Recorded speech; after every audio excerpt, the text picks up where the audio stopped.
които се проведоха. Всички тези, които участваха в изборите, знаят какво им е коствало през последния месец, за да постигнат това, което са направили днес, за да получат своите удостоверения, дали са за общински съветници, дали са за кметове на кметства. Но в крайна сметка изборите свършиха на 5 ноември. От тук насетне всички трябва да започнем да работим за община Силистра, така както сме говорили и сме обещавали в предизборната си кампания.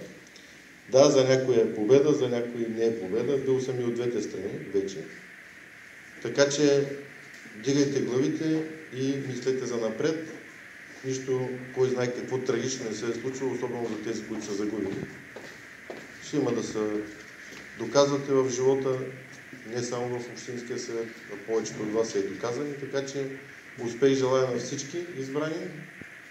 Ще работим заедно, надявам се, за благото на Силистра, за добруването на силистренци и времето ще покаже какво сме свършили след 4 години. Благодаря на всички и успех!